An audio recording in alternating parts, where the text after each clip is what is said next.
할아버지라고 진짜 딱 2줄짜리 있어. 외떡 아니다, 1줄짜리다. 아니 2줄인가? 2행짜리 시가 있는데 할아버지라고. 그거를 뜻을 알면 좀 소름 돋아. 외떡이 습은데도 자꾸만 달다고 하고. 끝이야. 그리고 제목이 할아버지야. 이야. 되게 여러 가지로 해석될 수 있겠다. 되게 2줄로 그 모든 시대상을 정리할 수 있는 시 중엔 정말 최고가 아닐까? 그래가지고 그 시를 짧기도 하고 제일 좋아하는데.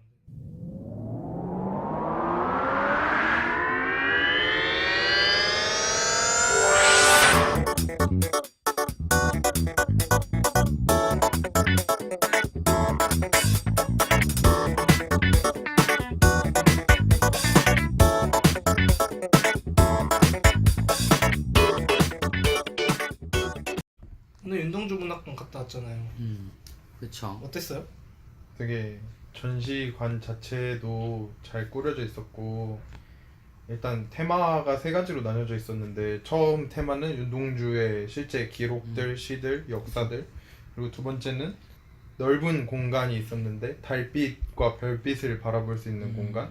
근데 그 진짜. 공간 자체만으로도 윤동주의 시가 느껴지는 것 같아서 되게 인상 깊었고, 맞아요. 3번째 전시관 같은 경우에는 스크린 상영관이었는데 거기서도 윤동주의 삶이라던가 이런 게 되게 잘 나타나 있어서 되게 인상 깊게 봤고, 거기에 외국인들도 많이 왔는데 맞아.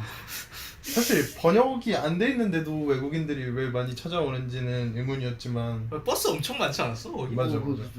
이 관광버스가 진짜 한 많았는데 반은 관광버스고 윤동주가- 반은 의경버스고 그랬어. 윤종주가 해외에서 알려져 있나요? 그래서 나 처음에 그거 보고 되게 의아해가지고. 일본에선 좀 그래도 저기 한다고 알려져 있긴 한데 음, 다른 데는 영미권은 잘 모르겠어. 저도 그 되게 전시 보면서 되게 신경을 많이 썼다는 게 느껴졌어요. 이런 세팅이나 뭐 이렇게 하는 거나, 특히 2번째 관에서 이제 그 윤동주 시인의 그 전시 장면을 이제 일종의 시각화한 거잖아요. 시각화했는데 그걸 되게 디테일이 많이 살아있고 되게 많이 신경 많이 썼다. 그래가지고 되게 검색을 해보니까 중국에서는 윤동주 생가나 문화재들을 다 문화재로 지정해서 항일의 표본으로 해서 되게 중국에도 유명하고, 중국에서는 중국계 사람이라고 조선족이라고, 왜냐면 태어난 곳이 그쵸. 우리나라가 아니었기 때문에 현재 그거 그렇게 해서 항일의 투사. 이거는 동북공정 아니야? 이건 동북공정 아니에요?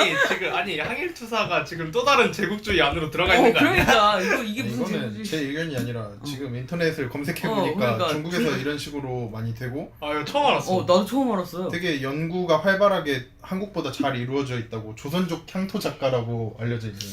이래서 대륙인 것 같아요. 이거 약간 신제국주의 같은 거 아니야? 이래서 대륙이겠지. 이래서 대륙. 진짜. 대륙의 기상. 대륙의 기상.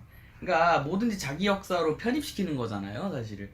혹시 제가 이거 보면 떠올랐던 게, 까미 소설 중에도 페스트라는 소설이 있어요. 그거 되게 유명한 소설인데, 그 소설이 무슨 내용이냐면, 여기 알제리의 리옹이라는 무슨 도시에서 페스트가 돌아가지고 이제 무슨 거기에 격리되고 폐쇄되는 거예요. 그래서 거기서 일어나는 무슨 흔히 말하는 까메 주로 테마 있잖아요. 실존주의 테마 있잖아요. 그 서로 폐쇄된 그 도시 속에서 서로 막 대충 무슨 내용인지 알 것 같죠?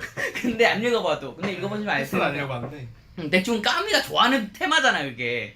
근데 그거를 진짜 사람만 한국과 조선 관계를 바꾸면 진짜 극혐인 소설이에요. 그러니까 어떤 식으로 바꾸냐면, 알제리를 조선으로 바꾸고 거기는 프랑스인을 일본인을 바꾸면 진짜 극혐인 소설. 어떤 내용이면, 그게 조선의 한 부산쯤 되는 도시에 패스트가 돌았는데, 그거를 해결하기 위해서 일본인 의사가 직접 난 도선인을 살려야 돼 라는 마인드로 들어갔는데, 그 도시가 폐쇄버린 다음에 그 의사가 막 고분분투 하고 거기서 있는 일본인들이랑 막 싸우고 막 그런 내용인데, 그렇게 보면 이 패스라는 것도 상당히 되게 제국주의적인 소설이거든요.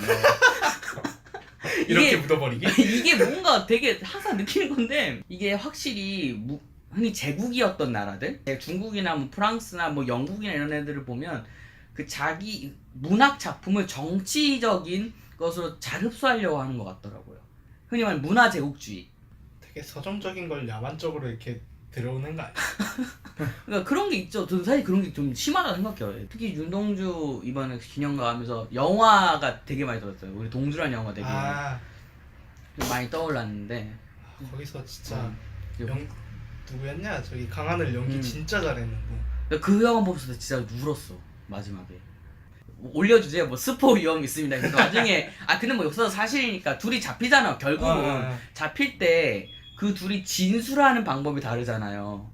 그 그쵸. 내용이 다르잖아요. 자세한 건 영화 보세요. 근데 그 내용 봤을 때 그 둘의 그 항일에 대한 그 태도 차이를 너무 극명하게 보여주는 장면. 송몽규는 되게 투사적이고 되게 그런 사람이었고 윤동주는 되게 소극적이면서 내가 근데 이러지 못해서 너무 한스럽다 하면서 그 둘의 그 태도를 교차하면서 보여주는 장면 있잖아요. 맨 마지막 부분에. 네. 그 부분이 되게 저는 인상 깊었었거든요. 그러면 이번에 또 전시회 보면서 또 그게 생각이 많이 떠올랐고. 아니 사실 거의 외국인들 얘기 나와서 하는 말인데 외국인이 몇 명 있어가지고 근데 외국인 가이드가 약간 그 좀 뭐라고 해야 되지? 할머님 분이시더라고. 그 좀 자원봉사 하시는 분 같은데 그냥 저게 영화 주인공이라고 좀 모자 안 쓴 사람이 윤동주라고 가지고 설명을 해줄까 하다가 생각보다 외국인들도 관심이 없는 것 같아서 말았는데 근데 시를 어떻게 외국어로 번역해줘? 우리도 못해. 시는 진짜 번역 힘든 것 같아요. 그래서 평가를 찾아보니까 윤동주 씨 번역 같은 경우에 중국어로 했을 때 한글로 쓰인 거랑 완전 느낌이 다르다고 돼 있는데 근데 이제 그쪽 지역에서는 윤동주는 지금의 한국 사람은 아니다라고 계속 하니까 그래서 사실상 문학적으로는 윤동주는 두 명이 있어서 조선족 윤동주와 한국적인 윤동주가 있다고 보면 된다고 하네요.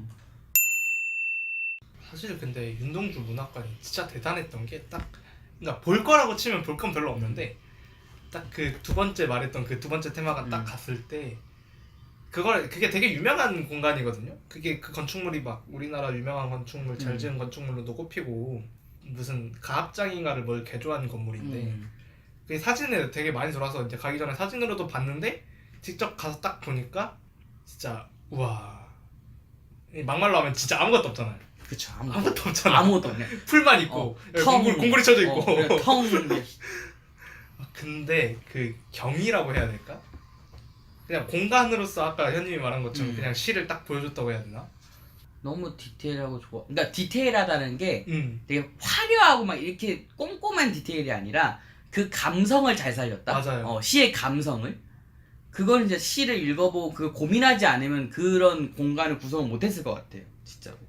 근데 내 생각에는 이건 되게 한국적인 감성이 있기 때문에 우리는 그렇게 받아들일 것 같은데 만약에 이 시를 번역해서 뭐 영어라든가 이렇게 했을 때 그 텅 빈 공간에 들어가서 하늘을 바라볼 수 있게 있는 그런 공간이 되게 감탄과 우린 경의를 느끼잖아. 한국인들 같은 경우에는 우리 기본적인 사상이 하늘을 우러르는 그런 게 있고 별이랑 달이 그쵸. 되게 특별한 존재인데 자연이고 근데 외국인들이 딱 들어왔을 때는 이 콘크리트 안에 왜 아무것도 없을까라는 생각만 하게 될 것 같아. 그게 심지어 전시관이라고 이름 붙여져 있죠. 그게 전 이제 재밌는 경험이 있었는데 그 외국인 분 그래서 그 한국시를 소개해서 번역을 좀 해봤어요. 네. 근데 김소월의 진달래꽃을 번역했는데 우리 김소월 진달래꽃은 그 여성 그 애절함이 느껴지잖아요. 우리는 그 소위 한국의 한이라고 하죠. 한이라는 게 느껴져. 근데 이걸 어떻게든 영어로 했어요. 근데 친구가 딱 보랬더니 와 이 여자 독하다. 이걸 그렇게 받아들이는 거야. 이 여자 되게 독하다. 어떻게 날 지려할 거도 어떻게 피할 생각 안 하냐. 날 지려받고 가라. 이렇게 받아들이는 거예요. 그래서 이게 시라는 게 이 감성이라는 게 진짜 언어로서 표현이 안 되는구나. 이게 그 번역하면 약간 지려밟고 가시옵소서가 가려면 날 밟고 가라 이게 되는 거니까. 이게 날 밟고 가라. 그래서 되게 독한 여자가 되더라고. 그래가지고 되게 그거 되게 흥미로웠는데 그 공간을 보면서 한 번 더 느꼈어요. 이게 외부인들 이걸 못 느낄 수도 있겠구나. 이런 감성을 우리만 느끼는데. 세 번째 테마관 갔을 때는 그 아까 말했듯이 가합장 개조한 건물이라 물비린내가 나는데 나 그 군대 대표 청소할 때 그 냄새 생각났어. 또 슬픈 기억이. 또 슬픈 기억이. 감옥의 냄새가 이랬을 수도 있겠다. 아 근데 감옥의 냄새 그럴 수도 있을 것 같아요. 뭐냐면 되게 감옥이 되게 습하고 폐쇄되어 있으니까 물만 조금만 고여도 냄새 심할 테니까 또. 윤동지 시인도 되게 시를 쓰는 거 보면 되게 감성적이잖아요. 되게 표현 같은 거도 되게 섬세하고. 그 야만 속에서 피어난 서정이지. 야만 속에는 서정. 최고의 서정이지. 그 서정을 그러니까 내용은 전달할 수 있어도 그 서정을 우리가 느꼈던 그 느낌은 전달을 못할 것 같아요. 근데 우리나라랑 외국의 생각도 다른 게 우리는 번역을 하면 원래 뜻을 어떻게 전해줄까라고 생각하는데 요새 같은 경우에는 외국 흐름을 보면 번역가만 따로 상을 줄 정도로 사실 그쵸. 번역도 또 다른 창작이라고 하거든. 그렇죠. 번역 문학이라고 하죠. 왜냐면 같은 의미를 전달한다는 건 불가능하기 때문에 음. 사실은 번역하는 사람의 의도에 따라 새로운 글을 만들 수 있다. 그쵸. 왜냐면 텍스트적인 해석을 하더라도 뭐 우리가 말한 아까 그 새빨갛다를 레드로 할 수도 있는 거고 뭔가 되게 감정적으로 표현할 수도 있는 거고 아까 들여밟는다 이런 것도 되게 독하게 표현할 수도 있는 거고 아니면은 되게 슬픈 그런 감정으로 쓸 수도 있는 건데 그거를 번역을 하면서 어떻게 살릴 수 있을까.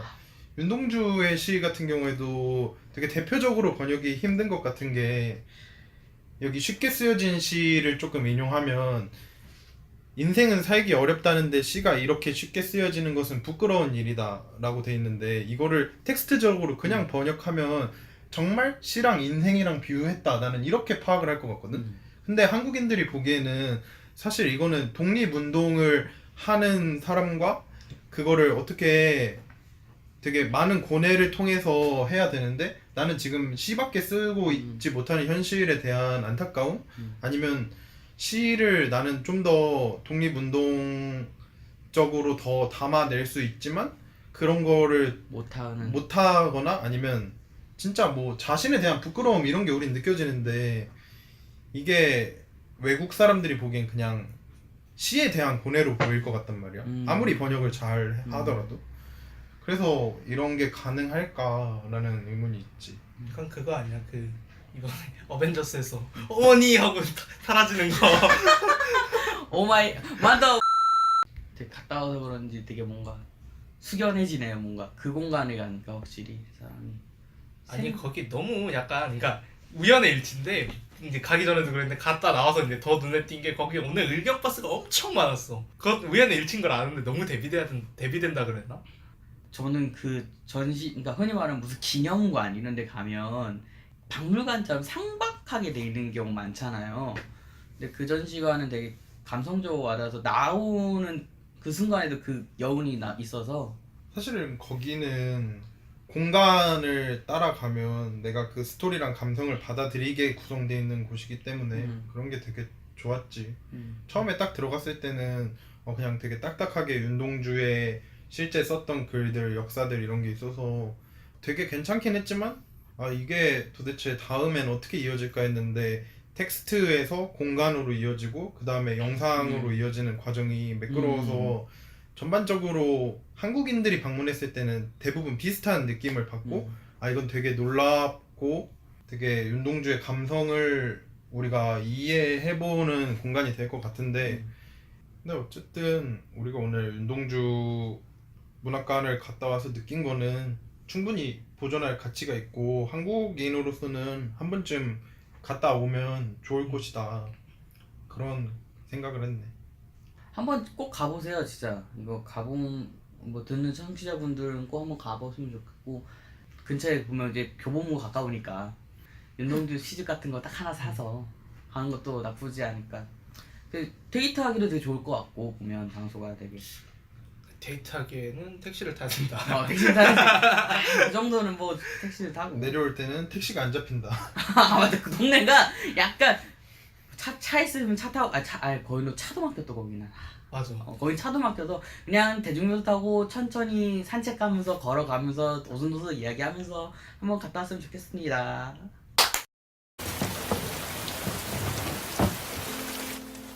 창밖에 밤비가 속살거려 육첩방은 남의 나라. 시인이란 슬픈 천명인 줄 알면서도 한 줄 시를 적어볼까? 인생은 살기 어렵다는데 시가 이렇게 쉽게 쓰여지는 것은 부끄러운 일이다. 육첩방은 남의 나라. 창밖에 밤비가 속살거리는데 등불을 밝혀 어둠을 조금 내몰고 시대처럼 올 아침을 기다리는 최후의 나. 나의 추억과 편안한